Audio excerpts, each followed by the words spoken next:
Hello students, how are you. आज हमारा ये टॉपिक रहेगा पॉलीमर चैप्टर का लास्ट टॉपिक, बायोपॉलीमर, जिसको एनसीईआरटी में बायोडिग्रेडेबल पॉलीमर भी कहा गया है। तो एक्चुअली इसको हम दो पार्ट में पढ़ेंगे। इसके साथ इमेजेस, एक्सप्लेनेशंस और ज़्यादा बाहर का भी थोड़ा मैंने इंक्लूड कर लिया है टॉपिक, जो पहले सिलेबस में था।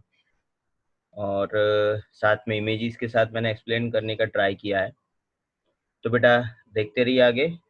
तो चलिए शुरू करते हैं अभी टॉपिक को, बायोपॉलीमर। तो फर्स्ट ऑफ ऑल बायोपॉलीमर क्या है।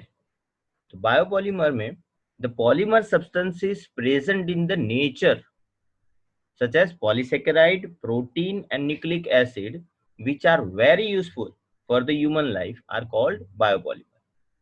तो एक्चुअली क्या है कि नेचर के अंदर जो मिल के आते हैं, जो ह्यूमन लाइफ के लिए बहुत यूजफुल है। और थोड़ा डिटेल में अगर हम जाएंगे बायोपॉलीमर में, तो बायोडिग्रेडेबल पॉलीमर पढ़ने के बाद आपको पूरा समझ में आ जाएगा कि कैसे सब्सटेंसेस, है ना। यहाँ पे एग्जांपल दिया गया है पॉलीसेकेराइड, प्रोटीन, न्यूक्लिक एसिड। अब ये क्या करते हैं उसकी डिटेल, ये हमें पहले, हम यहाँ पे पूरा इंडेक्स देख रहे हैं कि चैप्टर में इस टॉपिक के अंदर हम क्या देखने वाले हैं। बायोपॉलीमर की डेफिनेशन देख ली कि क्या है कि भाई जो सब्सटेंसेस नेचर में प्रेजेंट है, जैसे पॉलीसेकेराइड, प्रोटीन, न्यूक्लिक एसिड, या फिर जो ह्यूमन लाइफ को हमें यूजफुल हो सकते हैं, इस टाइप के जो पॉलीमर है उसको हम बायोपॉलीमर बोलेंगे। इसको हम दो पार्ट में देखेंगे। उसमें एक होगा बायोडिग्रेडेबल पॉलीमर और एक होगा नॉन बायोडिग्रेडेबल पॉलीमर। अब नॉन बायोडिग्रेडेबल पॉलीमर्स की बात करें तो अब तक जितने भी हमने पॉलीमर देखे वो सब नॉन बायोडिग्रेडेबल पॉलीमर्स थे, जैसे पॉलीथीन, पॉलीस्टाइरीन, पीवीसी, टेफ्लॉन, ठीक है, ऑर्लोन, नियोप्रीन, बेकेलाइट, मेलामाइन, सब ये नॉन बायोडिग्रेडेबल पॉलीमर्स थे। ओके, अब ये नॉन बायोडिग्रेडेबल और अब बायोडिग्रेडेबल की बात करें तो वो दो पार्ट में होता है ना। उसमें एक नेचुरल, नेचुरल कौन से, तो पॉलीसेकेराइड जैसे स्टार्च, सेल्यूलोज वगैरह, और प्रोटीन्स जो हैं, ये सब नेचुरल बायोडिग्रेडेबल पॉलीमर्स में आएंगे। और सिंथेटिक होते हैं जिसमें PHBV, polyglycolic acid, polylactic acid, dextran, nylon two nylon 6, ये सब सिंथेटिक है, ठीक है। और एक बायोसिंथेटिक भी होते हैं, बट वो एक्चुअली बहुत कॉम्प्लिकेटेड स्टेप हो जाएगा हमारे लिए। हम यहाँ पे इतना ही देखेंगे, ठीक है, वो एडवांस लेवल हो जाएगा, ठीक। तो नेचुरल में हमें पॉलीसेकेराइड में स्टार, सेल्यूलोज, प्रोटीन्स, सिंथेटिक के अंदर PHBV, polyglycolic acid, polylactic acid, dextran, nylon two nylon 6। अभी जो सिंथेटिक के जो आपको दिख रहे हैं एग्जाम्पल, पीएचबीवी मतलब poly beta hydroxy butyrate co beta hydroxy valerate, इसका फुल फॉर्म होगा, वो हम देखेंगे तब पता चल जाएगा। ये फुल फॉर्म याद रखना, polyglycolic acid, polyglycolic acid and polylactic acid, ये फुल फॉर्म दोनों याद रख लेना, ठीक है। PGA and PLA, dextran, nylon two nylon 6, हमें ये वाले पढ़ने हैं, ठीक है। अब हम जाते हैं बायोडिग्रेडेबल पॉलीमर को पहले समझते हैं, नॉन बायोडिग्रेडेबल को समझते हैं। हम इनको समझने के लिए इनका डिफरेंस देखेंगे। उनकी जो नोट्स है आप बना सकते हो, उसमें से डिफरेंस में से जो पॉइंट्स बायोडिग्रेडेबल के लिखेंगे वो उसकी नोट हो जाएगी, नॉन बायोडिग्रेडेबल के लिखेंगे वो उसकी नोट हो जाएगी। तो चलिए शुरू करते हैं हम, difference between biodegradable polymer and non biodegradable polymer. Okay, तो जो डिफरेंस है उसमें first of all, biodegradable polymer किसको बोलेंगे। तो generally degradation of those polymers which takes place mainly by enzymes, bacteria like microorganisms, hydrolysis and to some extent by oxidation are called biodegradable polymers। मतलब कि nature में जो मिलके आते हैं, जो भी चीजें हैं, जो भी रिएक्शंस जो नेचर से हो रही है, हाइड्रोलिसिस, ऑक्सीडेशन, या जो जो नेचर के और माइक्रो ऑर्गेनिज्म, बैक्टीरिया, फिर एंजाइम्स जो हैं, इनसे अगर वो डिग्रेडेशन हो सकता है उस पॉलीमर का, तो उसको हम बोलेंगे बायोडिग्रेडेबल पॉलीमर, ठीक है। और ऐसे सिंथेटिक पॉलीमर्स जो ऐसे डिग्रेडेशन अंडरगो नहीं करते हैं, है ना, इनकी वजह से एंजाइम, बैक्टीरिया, हाइड्रोलिसिस, ऑक्सीडेशन, इनसे ये जिनका डिग्रेडेशन नहीं होता उसको हम बोलेंगे नॉन बायोडिग्रेडेबल पॉलीमर। ठीक है बेटा। तो पहले तो हमने डेफिनेशन देख ली दोनों की, बायोडिग्रेडेबल नॉन बायोडिग्रेडेबल किसको बोलेंगे। अब इनके थोड़े इंपॉर्टेंस एंड थोड़े पॉइंट्स देख लेते हैं और उनको साथ में डिफरेंस में कंपेयर भी करते जाएंगे। तो दो काम हो रहे हैं आपके, नोट्स भी बन रही है यहाँ पे, दोनों की नोट्स भी बन रही है और दोनों के डिफरेंस का क्वेश्चन अगर आए तो वो भी आप सॉल्व कर सकते हो। ठीक है। पॉलीमर्स प्रेजेंट इन नेचर, जो पॉलीमर नेचर, ये ऐसे बायोडिग्रेडेबल पॉलीमर जो नेचर में प्रेजेंट होते हैं उनको हम बायोपॉलीमर्स बोलते हैं। ठीक है, अब समझ में आ गया होगा कि बायोपॉलीमर क्या चीज है। उनको हमें दो पार्ट में हमने कैसे देख लिया। अभी बायोपॉलीमर एक्चुअली बायोडिग्रेडेबल पॉलीमर हुआ और इसी को हम बायोडिग्रेडेबल पॉलीमर बोलते हैं। ठीक है। अब नॉन बायोडिग्रेडेबल पॉलीमर्स क्या होते हैं, जो सिंथेसाइज्ड पॉलीमर्स हैं, जैसे हमने देखा कि nylon, PVC, Teflon, Orlon, butyl rubber, ये सब जो है वो नॉन बायोडिग्रेडेबल है। अब तक के जो भी स्टडी किए बायो पॉलीमर के टॉपिक के पहले के जो भी स्टडी किए वो सब नॉन बायोडिग्रेडेबल थे। जो बायोडिग्रेडेबल पॉलीमर्स हैं वो एनवायरमेंटल प्रोसेस के टुवर्ड्स एक्टिव है, मतलब कि एनवायरमेंटल प्रोसेस की इफेक्ट उन पे होती है। नॉन बायोडिग्रेडेबल पॉलीमर्स में ऐसा कुछ इफेक्ट देखने को नहीं मिली, मतलब वो इनर्ट होते हैं टुवर्ड्स द एनवायरमेंटल प्रोसेस। ठीक है। और नेक्स्ट टॉपिक में अभी चलते हैं कि बायोडिग्रेडेबल पॉलीमर्स जो होते हैं उनका इजी डिग्रेडेशन हो सकता है, इसीलिए इनका जो यूज है वो यूज होने के बाद उनके डिस्पोजल का कोई इश्यू रहता नहीं है। जैसे आप अभी जानते हो कि हमारा जो डिस्पोजेबल होता है पॉलीथीन या कोई भी प्लास्टिक का, तो आपको अभी तक पता है कि पॉल्यूशन कैसे फैल रहा है, वो डिग्रेडेशन नहीं हो सकता उस प्लास्टिक का और इसीलिए एनवायरमेंटल पॉल्यूशन फैलता है। बट अगर बायोडिग्रेडेबल पॉलीमर आप यूज कर रहे हो तो इजी डिग्रेडेशन होता है इस पॉलीमर का और इसीलिए डिस्पोजल का कोई प्रॉब्लम नहीं रहता और इसीलिए एनवायरमेंटल पॉल्यूशन भी नहीं होता, क्योंकि उसका डिग्रेडेशन डायरेक्टली हो जाता है through environment, through enzyme, through bacteria, hydrolysis, oxidation वगैरह वगैरह रीजन से उनका डिग्रेडेशन हो जाता है, मतलब कि वहां पे वो पिघल जाते हैं, मतलब कि घुल मिल जाते हैं। ठीक है ना। तो बेटा ऐसे पॉलीमर्स बहुत यूजफुल है, एनवायरमेंटल पॉल्यूशन बहुत कम हो जाएगा अगर ये यूज होने लगे। ठीक है ना। अभी जो पॉलीमर्स, ऐसे पॉलीमर्स जो नॉन बायोडिग्रेडेबल्स हैं वो इजीली डिग्रेडेड नहीं होते हैं, तो उनका एवरीडे यूज जो होता है वो करके बाद में इनका डिस्पोजल जो है वो पॉलीमेरिक वेस्ट बन जाता है और ये जो वेस्ट है वो हमारे लिए बहुत ज्यादा प्रॉब्लमेटिक है ना।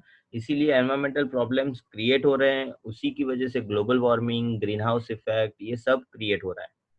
ठीक है। तो बीच में सरकार ने ये अभियान भी चलाया था कि बायोडिग्रेडेबल 100% रिसाइक्लेबल पॉलीमर्स जो हो उसी प्लास्टिक्स का यूज करे, जो पॉलीथीन प्लास्टिक्स आप यूज कर रहे हो उसका मत करो यूज। तो कुछ कंपनी उसको तो उन्होंने कंपलसरी कर लिया था, जैसे डेयरीज हैं तो उसमें जो दूध आ रहा है वो प्लास्टिक की थैली उसको 100% रिसाइकलेबल बनाने के लिए बोला था उनको। कुछ लोगों ने कर भी दिया है इम्प्लीमेंट, आप देख भी पाओगे जो दूध की थैली होती है उसके ऊपर लिखा भी होता है 100% रिसाइकलेबल। ठीक है ना। तो वो एनवायरमेंटल प्रॉब्लम को थोड़ा कम करने के लिए मदद रूप है। कुछ वीडियोस भी वहाँ पे वायरल हुए थे कि ऐसी पॉलीथीन्स भी आ गई हैं, ऐसे बायोडिग्रेडेबल पॉलीमर से बनी हुई थैलियाँ, जिसको जब पानी में डाल देते तो उसमें घुल मिल जाती है ना, पिघल जाती है। तो वो बायोडिग्रेडेबल पॉलीमर से बनी गई होती है और बहुत अच्छे यूज में हो सकती है। ठीक है। अभी ये जो डिग्रेडेशन है, इनका जो डिग्रेडेशन होने की वजह से ये मेडिकल फील्ड एंड इंडस्ट्रीज में यूज हो सकता है। इंडस्ट्रीज में हमने बात कर ली, ये पॉलीथीन पहली बात कर ली, प्लास्टिक थैलीज जो होती है वो। मेडिकल के अंदर कैसे, तो जो टाँके लगते हैं बेटा, हमें कुछ लग जाता है और टाँके लगते हैं जब स्टिचेस आते हैं, तो ये जो स्टिचेज है, जो इन स्टिचेस के अंदर आपको अभी पता होगा कि पहले के जमाने में ये स्टिचेस जो होते हैं उनको निकलवाने जाना पड़ता था डॉक्टर के पास, आफ्टर 1 या 2 डेज, या फिर जैसा गांव है 1 वीक के बाद भी जाना पड़ता था, 1 मंथ भी हो जाता था, ठीक है। बट अब के मतलब अभी की जो सिचुएशन है उनमें आपने मार्क किया होगा कि अभी जो टाँके लगते हैं उनको निकलवाने जाना नहीं पड़ता, वो ऑटोमेटिक पिघल जाते हैं, है ना। तो बॉडी के अंदर जब भी कहीं लगा है तो उसके जो टाँके आते हैं, स्टिचेस लगते हैं, ये स्टिचेस जो होते हैं वो ऑटोमेटिक डिग्रेड हो जाते हैं और वो वहाँ पे ही पिघल जाते हैं। तो इसीलिए जो हमारी स्किन होती है वो भी जुड़ जाती है और टाँके भी निकलवाने नहीं जाना पड़ता। ये किसको आभारी है? Thanks to biodegradable polymers. Okay, अब कुछ बायोडिग्रेडेबल पॉलीमर्स सिंथेटिकली बना सकते हैं हम। सिंथेटिक बायोडिग्रेडेबल पॉलीमर्स भी हम बना सकते हैं, वो जो लिविंग सिस्टम के लिए यूजफुल है, एनवायरमेंटल साइकिल के लिए यूजफुल हो, ऐसे बना सकते हैं। ऑलमोस्ट सारे सिंथेसाइज्ड पॉलीमर जो अभी तक हमने देखे वो सब जो हैं जो हार्मफुल है पर एनवायरनमेंट को, ये सब जो हार्मफुल सिंथेसाइज्ड पॉलीमर है वो सब ये नॉन बायोडिग्रेडेबल पॉलीमर्स है, ठीक है। उसके एग्जाम्पल की बात करें तो कुछ एलिफेटिक सब्सटेंसेस यूज करके, एलिफेटिक सब्सटेंस किसको बोलेंगे बेटा? एक होता है एरोमेटिक, एक होता है एलिफेटिक, है ना। जो लीनियर चेन वाले जो होंगे ऐसे सब्सटेंसेस को हम बोलेंगे एलिफेटिक सब्सटेंसेस। ऐसे मोनोमर, एलिफेटिक सब्सटेंसेस के मोनोमर जुड़ के बहुत सारे लंबी चेन बनाएंगे, तो ये जो पॉलीमर बनेगा उसको हम ये बायोडिग्रेडेबल पॉलीमर बना सकते हैं उसमें से। जैसे पीएचबीवी जो अभी हमने देखा, poly beta hydroxy butyrate, co beta hydroxy valerate, polyglycolic acid PGA, polylactic acid PLA, dextran, nylon 2, nylon 6, ये सब हमें स्टडी करने हैं, ठीक है ना। एनसीईआरटी में भी तो डिटेल में नहीं दिया, पीएचबीवी दिया है, फिर भी हम सबके सब स्टडी करेंगे, इतना डिटेल भी नहीं है। डेक्स्ट्रान एंड पीजीए पीएलए का तो 2-3 लाइनों में खत्म हो जाता है, बट फिर भी स्टडी करेंगे इसको, ठीक है। तो अभी नेक्स्ट बेटा डिफरेंस अभी समझ में आ गया होगा, नोट डाउन भी आप कर सकते हो यहाँ से पोज करके। तो बेटा अभी हम नेक्स्ट टॉपिक पे चलते हैं बेटा, और हमारा नेक्स्ट टॉपिक रहेगा कुछ इंपॉर्टेंट बायोडिग्रेडेबल पॉलीमर्स को समझना। तो शुरू करते हैं सम इंपॉर्टेंट बायोडिग्रेडेबल पॉलीमर्स। उसमें फर्स्ट रहेगा poly beta hydroxy butyrate, co beta hydroxy valerate, जिसको हम बोलते हैं पीएचबीवी। तो फर्स्ट ऑफ ऑल इसको समझने के लिए हम जैसे सब पॉलीमर्स के लिए हम जैसे प्रिपरेशन, प्रॉपर्टीज एंड यूजेस पढ़ते थे, वही यहाँ पे भी करेंगे प्रिपरेशन। तो फर्स्ट ऑफ ऑल प्रिपरेशन की बात करें तो प्रिपरेशन कैसे होती है इसकी? देखो प्रिपरेशन के अंदर इसमें 3 hydroxy butanoic acid and 3 hydroxy pentanoic acid लगते हैं, मोनोमर है ये दो, मतलब कि मोनोमर दो दो अलग अलग मोनोमर है, मतलब कि ये कोपॉलीमराइजेशन रिएक्शन होगी, है ना। अभी 3 hydroxy butanoic acid and 3 hydroxy pentanoic acid, इनको हम beta hydroxy butyric acid and beta hydroxy valeric acid भी बोल सकते हैं, ठीक है। कैसे वो समझ लेते हैं नाम, और साथ में इसकी रिएक्शन भी समझ लेते हैं कि भाई ये जो दो मोनोमर है इनकी कोपोलिमराइजेशन कंडेंसेशन रिएक्शन होगी एंड H2O मॉलिक्यूल रिलीज होगा एंड हमें पीएचबीवी मिलेगा, ठीक है। तो अभी कैसे मिलती है रिएक्शन देख लेते हैं बेटा। तो रिएक्शन में देखो आप यहाँ पे देखो, ये CH3CHOH CH2COH, तो ये फर्स्ट कार्बन बनेगा, ये सेकंड और ये थर्ड बनेगा। अब थर्ड कार्बन पे OH जुड़ा है, इसका मतलब 3 हाइड्रोक्सी होगा, 4 कार्बन का ये कार्बोक्सिलिक एसिड हुआ, मतलब के ब्यूटेनोइक एसिड, ठीक है, 3 हाइड्रोक्सी ब्यूटेनोइक एसिड, ये तो सिंपल नेम है। अब बीटा कैसे बोलेंगे बेटा?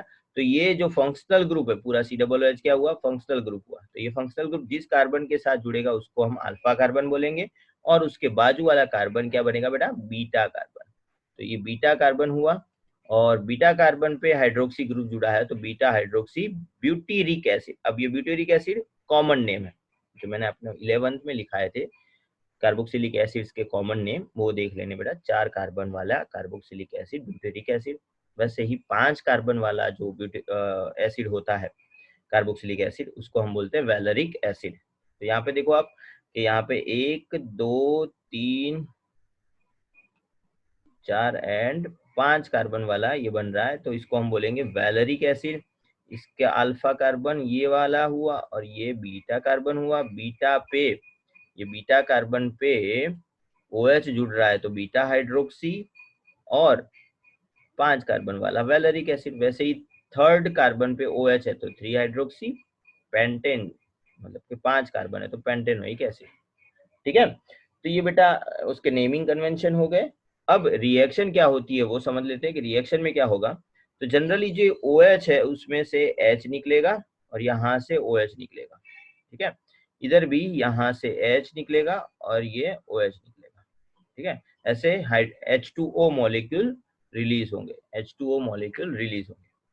अब ये CO जो है ये सीधा जुड़ के यहाँ पे O के साथ जुड़ेगा, मतलब COO करके लिंकेज बनेंगे। COO मतलब पॉलीएस्टर हुआ, है ना, तो मतलब PHBB पॉलीएस्टर ग्रुप का पॉलीमर बना।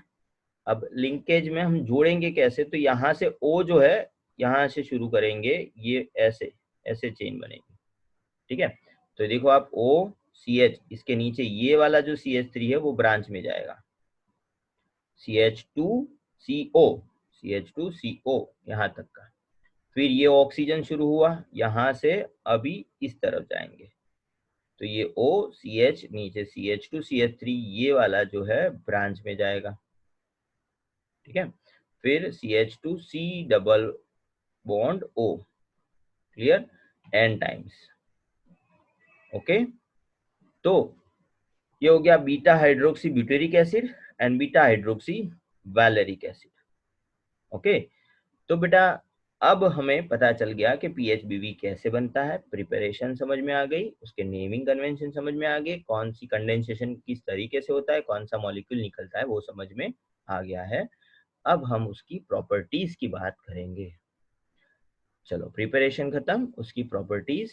प्रॉपर्टीज में फर्स्ट प्रॉपर्टी है कि ये पॉलीमर एक तो पॉलीएस्टर क्लास का है, वो अपने जो उसमें COO आया तभी हम समझ गए थे।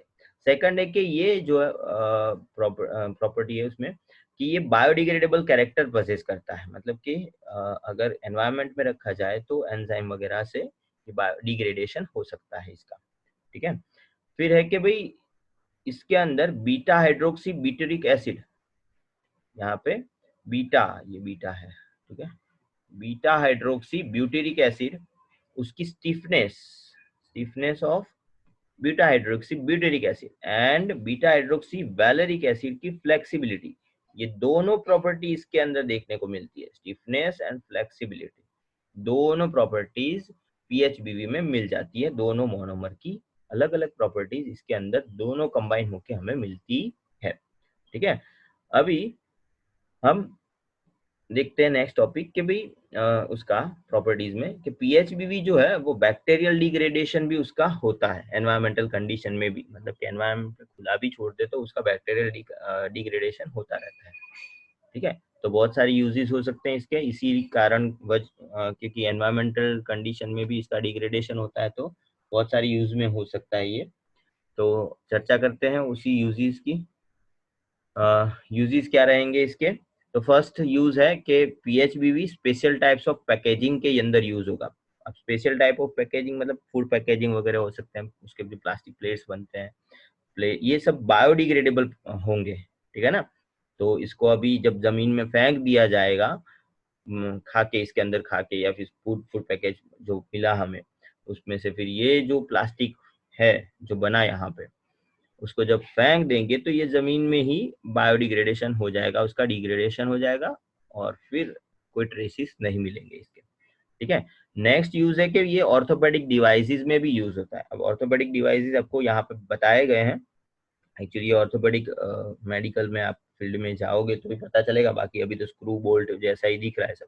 ठीक है ना, तो तो ये ऑर्थोपेडिक डिवाइसेस हैं जो बायोडिग्रेडेबल है ना, तो अंदर डालने के बाद ये ऑटोमेटिक डिग्रेड हो जाते हैं जब समय आता है।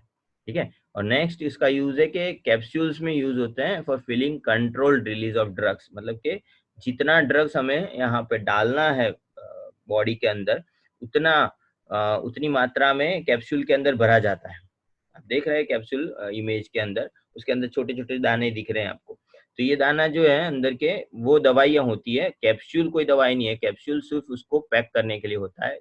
तो कंट्रोल रिलीज है, जहाँ पे उसको रिलीज करना है वहीं पे जाके वो उसका डिग्रेडेशन होगा, मतलब कि पेट में जाके उसको रिलीज करना होता है अगर, तो बीच में कहीं रिलीज नहीं होगा, अंदर जाके वहां पे उसका डिग्रेडेशन होगा, डिग्रेडेशन होगा तो ऊपर की कैप्सूल जो है वो वहां पे पिघल जाएगी, डिग्रेड हो जाएगी, और अंदर की दवाई वहां पे रिलीज होगी, और रिलीज होके उसकी असर जहाँ पे पहुंचानी है वो पहुंचाएगी। ठीक है, तो इस तरीके से पीएचबी का यूज हो सकता है। ठीक है बेटा, तो ये आपको समझ में आ गया होगा टॉपिक पीएचबीवी। नाम याद रखना, फुल फॉर्म भी कई पे पूछे जाते हैं एमसीक्यू में, पॉली बीटा हाइड्रोक्सी ब्यूटेरेट को बीटा हाइड्रोक्सी वैलरेट। कहाँ से बनता है, कौन से मोनोमर से बनता है, एमसीक्यूज लेवल पे भी प्रिपेयर कर लेना बेटा, यूजेस भी देख लेना। ओके, अभी नेक्स्ट टॉपिक पे चलते हैं, नायलॉन टू नायलॉन 6। ओके, अब नायलॉन टू नायलॉन 6 जो भी वो भी बायोडिग्रेडेबल पॉलीमर ही है, तो उसका भी हम यहाँ पे प्रिपरेशन पहले देख लेते हैं। प्रिपरेशन में नायलॉन टू नायलॉन 6 पॉलीमर जो है वो कौन से दो मोनोमर से बनेगा, एक ग्लाइसिन और एक एमिनो कैप्रोइक एसिड। अब ग्लाइसिन को कैसे लिखते हैं, NH2CH2COOH, and amino caproic acid NH2CH2 5 times COOH से लिखते हैं। तो इसका कंडेंसेशन पॉलीमराइजेशन होगा और दो डिफरेंट टाइप्स ऑफ मोनोमर जुड़ के कंडेंसेशन से पॉलीअमाइड लिंकेज से जुड़ेंगे और हमें नायलॉन टू नायलॉन 6 देंगे। अब नायलॉन टू नायलॉन 6 आप समझ सकते हो नाम क्यों है, यहाँ पे इसके 2 और इसके 6 कार्बन यूज हो रहे हैं, इसीलिए नायलॉन टू नायलॉन 6 नाम है। ठीक है, ये यहाँ से एक हाइड्रोजन निकलेगा और यहाँ से OH निकलेगा, यहाँ से भी एक हाइड्रोजन, यहाँ से OH, और सीधी चेन में जुड़ जाएंगे। तो NH CH2 CONH CH2 5 times CON times, तो ये हो गया नायलॉन टू नायलॉन 6। ओके बेटा, तो ये थी इसकी प्रिपरेशन। अब हम उसकी प्रॉपर्टीज की बात कर लेते हैं बेटा। तो प्रॉपर्टीज में फर्स्ट है कि nylon two nylon 6 biodegradable polymer है और साथ में वो पॉलीएमाइड क्लास का है। अभी हमने देखा CONH की लिंकेज है, मतलब पॉलीएमाइड लिंकेज बन रही है, इसलिए वो पॉलीएमाइड क्लास का है। अब इसके यूजेस है नहीं बेटा, हमें यहाँ पे स्टडी नहीं करने। अब नेक्स्ट हम देखेंगे PGA PLA और साथ में डेक्स्ट्रान। ठीक है, पहले PGA PLA क्या है, तो ये जनरली PGA PLA जो है वो पॉलीएस्टर क्लास के पॉलीमर रहेंगे और उनके यूजेस या प्रॉपर्टीज बोले तो कहाँ पे बनते हैं, ये इंडस्ट्रियल प्रिपेयर किए जाते हैं, मतलब कि सिंथेटिक टाइप के बायोडिग्रेडेबल पॉलीमर है। और साथ में ये जो बायोडिग्रेडेबल पॉलीमर्स हैं वो पोस्ट ऑपरेशन स्टिचेस के लिए यूज होते हैं, पोस्ट ऑपरेशन स्टिचेस के लिए यूज होते हैं। ठीक है, PGA PLA ऐसे टाइप के जो बायोडिग्रेडेबल पॉलीमर्स है वो। अभी हम डेक्स्ट्रान की बात करेंगे बेटा। डेक्स्ट्रान क्या है, तो जनरली ये डेक्स्ट्रान जो है वो कॉम्प्लेक्स ब्रांच्ड पॉलीसेकेराइड है, मॉलिक्यूल है, जो मैनी ग्लूकोज मॉलिक्यूल्स में से बनाया गया है। ठीक है, और यूजेस क्या है उसकी डिटेल देख लेते हैं। यूजेस मतलब कि इसकी प्रॉपर्टीज क्या है, क्या करता है वो। तो फर्स्ट बायोडिग्रेडेबल पॉलीएस्टर पॉलीमर है जो यूज हुआ था पोस्ट ऑपरेटिव स्टिचेस के लिए, यूज हुआ था फर्स्ट बायोडिग्रेडेबल पॉलीमर। तो एक्चुअली MCQ में पूछ सकते हैं कि फर्स्ट बायोडिग्रेडेबल पॉलीमर जो स्टिचेस के लिए यूज हुआ था वो कौन सा है, तो आपको ऑप्शन में डेक्स्ट्रान। अभी कौन सा यूज हो रहा है, PGA PLA। ऑर्थोपेडिक के लिए PHBV। ठीक है, ये सब याद रखना होगा बेटा। ठीक है, और ये बायोडिग्रेडेबल पॉलीमर पॉलीएस्टर क्लास का है। ओके, तो अभी देखो PLA कैसे, आपको ये होगा कि ये बायोडिग्रेडेबल पॉलीमर बनाते कैसे हैं, इसकी प्रोसेस क्या है। तो देखो PLA कैसे बनता है उसकी एक प्रोसेस की इमेज में बताऊंगा, आपको समझा भी दूंगा साथ में, तो आपको क्लियर हो जाए। तो देख लेते हैं बेटा हाउ PLA इज मेड। तो पहले प्लांट्स लिए जाते हैं, प्लांट जैसे यहाँ पे हमने मकाई ली है, तो इसमें से स्टार्च एक्सट्रैक्ट किया जाता है। स्टार्च एक्सट्रैक्ट करने के बाद उसके अंदर एंजाइम ऐड किए जाते हैं। एंजाइम ऐड करने के बाद यहाँ पे उसको डेक्सट्रोज में कन्वर्ट किया जाता है। ये जो डेक्सट्रोज बन गया, फिर उसकी फर्मेंटेशन किया जाता है फर्मेंटर्स में रख के। फर्मेंटेशन जो है उस प्रोसेस से उन्हें मिलेगा लैक्टिक एसिड। लैक्टिक एसिड मिल गया, अब ये लैक्टिक एसिड जो है इसकी जो प्रोप्राइटरी प्रोसेस होगी और उसमें से हमें मिलेगा लेक्टाइड। ठीक है, लेक्टाइड जो है उसकी प्रोसेस होके पॉलीलेक्टाइड पैलेट्स मिलेंगे। ये जो पैलेट्स मिले वो प्रोसेसिंग के थ्रू उसकी प्लास्टिक शीट्स बनाई जाएगी। ये प्लास्टिक शीट्स में से कुछ अलग अलग प्रोडक्ट्स हमें मिलेगी। जो प्रोडक्ट्स हम यूज करेंगे, अलग अलग प्रोडक्ट्स वहां से बना सकते हैं शीट्स में से। फिर ये जो प्रोडक्ट्स मिली उसको यूज करने के बाद जब आप फेंक देते हो तो वो एक कंपोस्टेबल होता है। मतलब कि यहाँ पे वो जमीन के अंदर एक कंपोजाइट की तरह यूज होता है ना, खातर बोलते हैं उसको, उसकी तरह यूज होगा। और फिर ये बैक टू नेचर, मतलब के जो खातर है उसकी वजह से यहाँ पे हम फिर से ऐसा कोई अनाज उगा सकते हैं और उसमें से फिर प्लांट बनेगा, प्लांट से फिर स्टार्च एक्सट्रैक्ट होगा, तो ये रिवर्सिबल साइकिल पूरी बनेगी। ठीक है, ओके बेटा। तो ये था पूरी डिटेल टॉपिक। अभी हमारा ये चैप्टर भी खत्म होता है यहाँ पे और ये टॉपिक भी खत्म होता है। तो थैंक यू फॉर वॉचिंग, मिलते रहेंगे। Okay, thank you very much.